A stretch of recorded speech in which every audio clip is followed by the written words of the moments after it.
Hello students, today we will be starting with a new chapter, gravitation. You might have wondered why stones dropped from a height always fall towards the earth. किसी भी पत्थर को उछालो तो वापस जमीन पर आता है. Rain falls down, a river flows down. So there must be some force responsible for it. There is a very interesting story. Once Newton was sitting under an apple tree and apple fell on his head. Newton started thinking, why this apple fall towards the earth? Why everything is attracted towards the center of earth? And he came to conclusion and formulated a law known as gravitational law, universal gravitational law. He said that all bodies in the universe attract other body with a force called gravitational force. And if one of the body is earth, then this gravitational force is called as gravity. That is, gravitational force of earth is called gravity. Gravitational force क्या समझ में आया हमें कि दुनिया में हर body एक दूसरे को अपनी ओर अट्रैक्ट कर रही है और जिस फोर्स से वो एक दूसरे को अट्रैक्ट कर रही है वो ग्रेविटेशनल फोर्स है. अब अगर इन दोनों बॉडीज में से एक बॉडी अर्थ है तो फिर वो ग्रेविटेशनल फोर्स ग्रेविटी कहलाता है. चलिए देखते हैं न्यूटन ने अपना लॉ क्या दिया.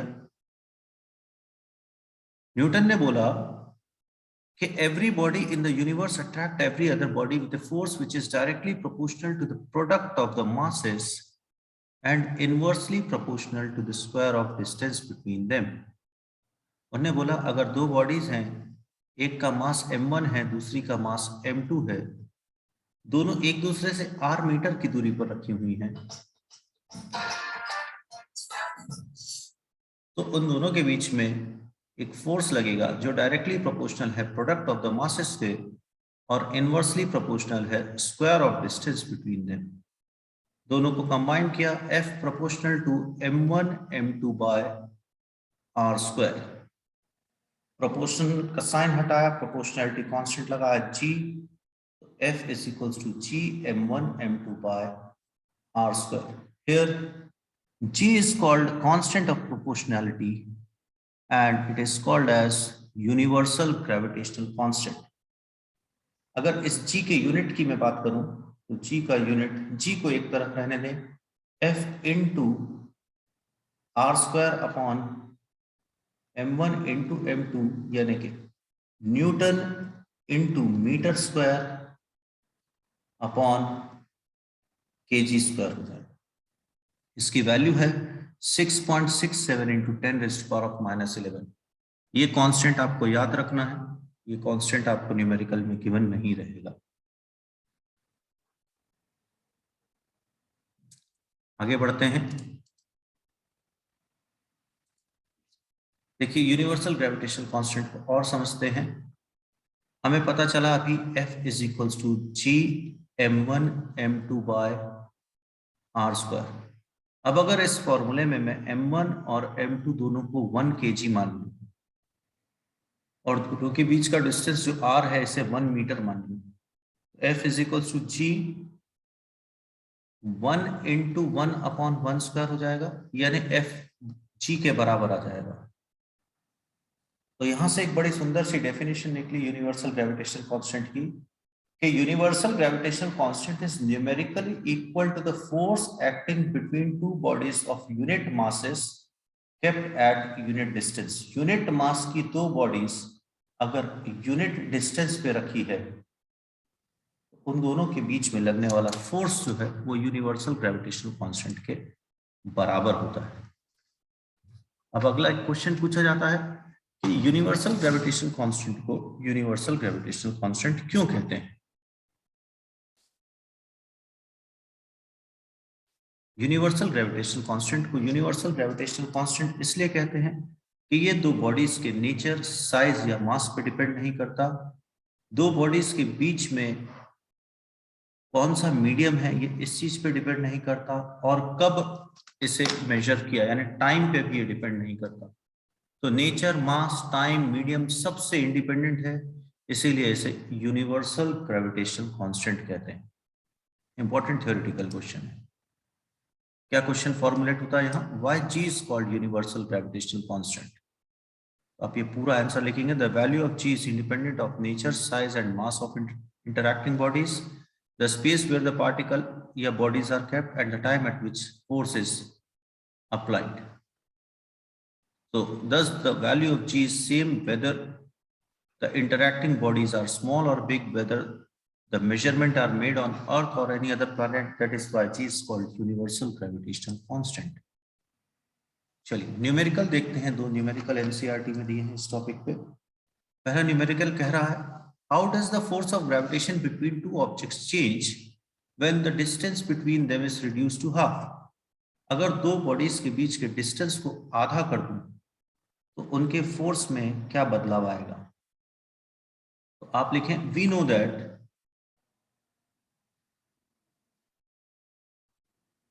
F is equal to G m1 m2 by R square.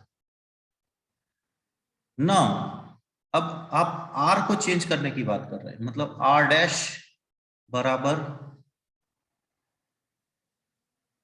r/2 करना है। तो f डैश बराबर होगा g m1 m2, क्योंकि m1 और m2 से कोई चेंज नहीं किया है तो वो सेम रहेंगे। r डैश की जगह मैं r/2 रख देता हूं यहां पर।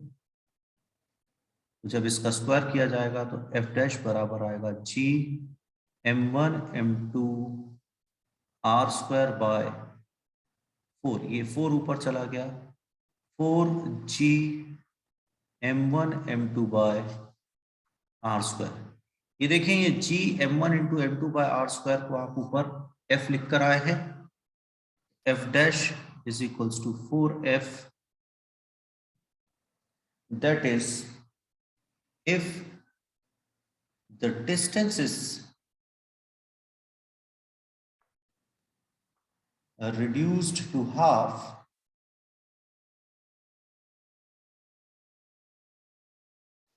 force become 4 times। 4 टाइम्स हो जाता है फोर्स, ये आपने यहां पर देख लिया। चलिए आगे बढ़ते हैं। नेक्स्ट क्वेश्चन, एक और क्वेश्चन है ऐसा ही दिया है।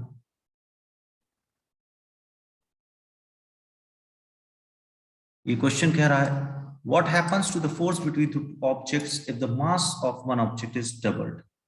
पहले बोल रहा है एक ऑब्जेक्ट के मास को डबल कर दो। तो अपन वैसे ही शुरुआत करते हैं। we know that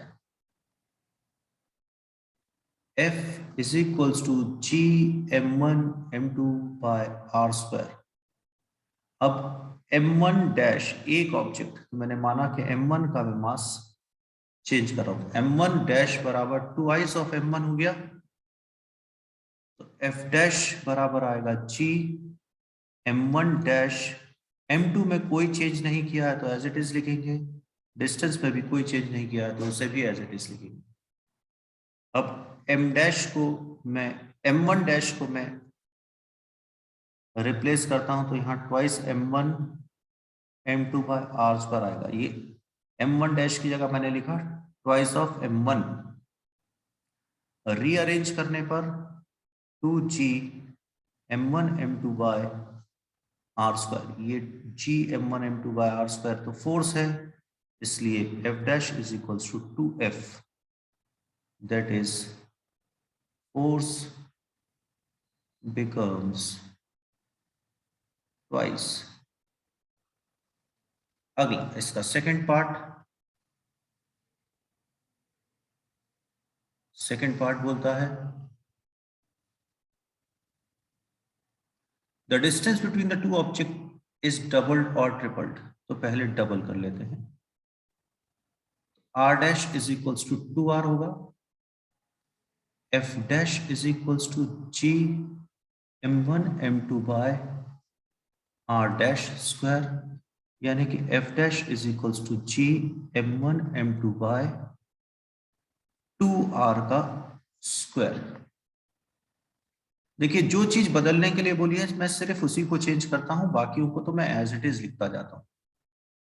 ये 2 का स्क्वायर 4, r का स्क्वायर r स्क्वायर, ये g m1 m2 by r square तो आपको मालूम है f है, यहाँ लिखा हुआ था पहले से ही, यानी कि f dash is equals to f by 4 हो गया। Force becomes 1/4। ऐसे ही बी का ही नेक्स्ट पार्ट अगर ट्रिपल किया होता तो r dash is equals to 3r आता। अब आप समझ चुके हैं, सब कुछ ऊपर किया है, मैं जल्दी से कर देता हूं। m1 m2 बाय 3r का square that is g m1 m2 by 9r square,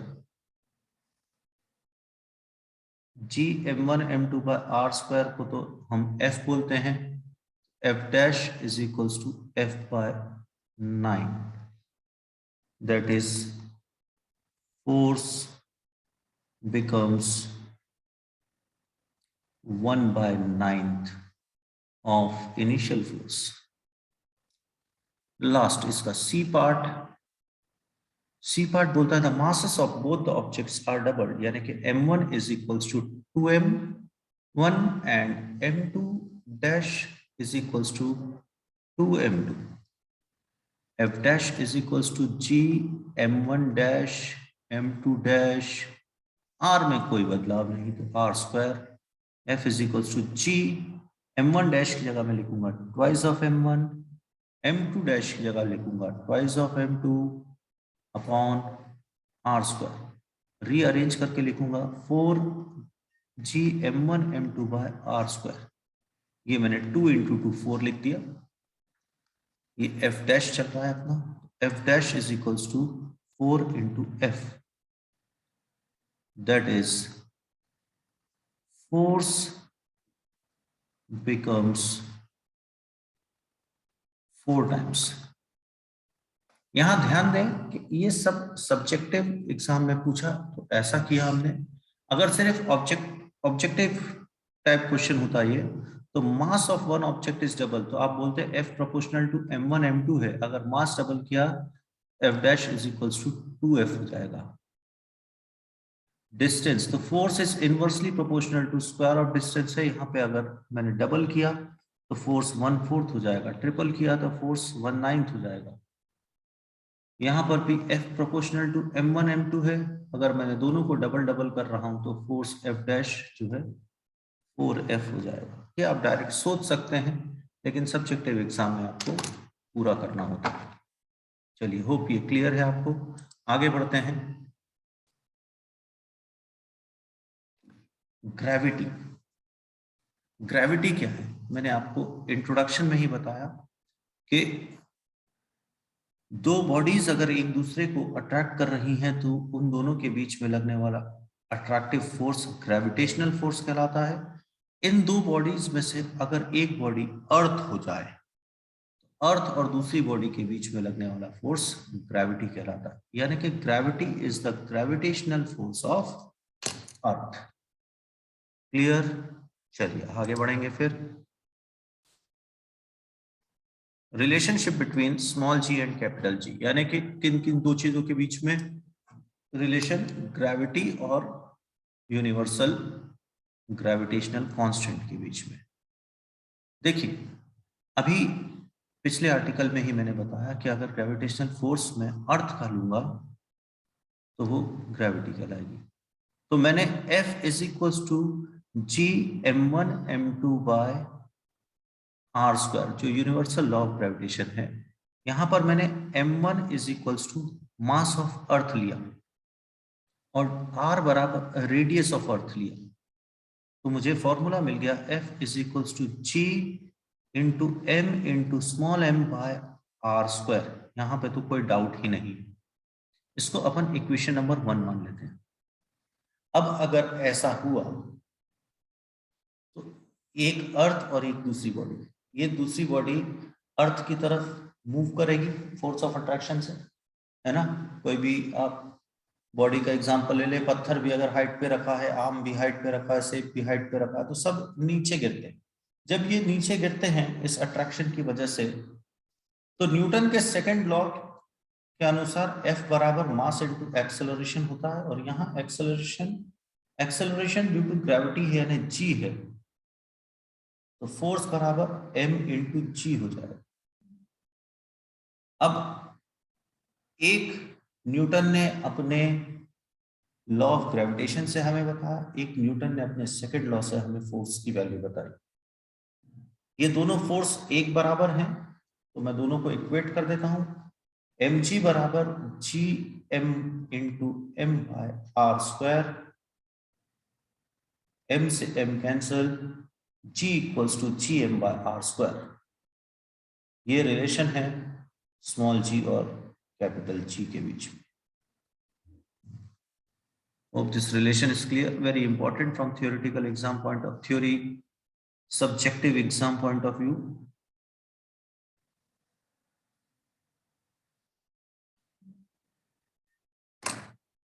Next topic is importance of universal law of gravitation. Universal law of gravitation का importance क्या है? तो यही लॉ हमें कई सारे एग्जाम्पल एक्सप्लेन करने में हेल्प करता है। क्या एग्जाम्पल्स? के सारे टेरेस्ट्रियल बॉडीज एक दूसरे से दूर क्यों नहीं भाग रहे, सब एक दूसरे की तरफ अट्रैक्टेड क्यों हैं? तो जवाब है due to gravitational force. Atmosphere भी अर्थ का जो है वो ग्रेविटेशनल फोर्स की वजह से है। अगर ग्रेविटेशनल फोर्स नहीं होता तो एयर और दूसरी गैसेस अर्थ की तरफ अट्रैक्ट नहीं करती बल्कि दूर भाग जाती। रेनफॉल या स्नोफॉल, बरसात और स्नोफॉल जो है ये नीचे ही इसलिए गिरती हैं क्योंकि ग्रेविटेशनल फोर्स ऑफ अर्थ है।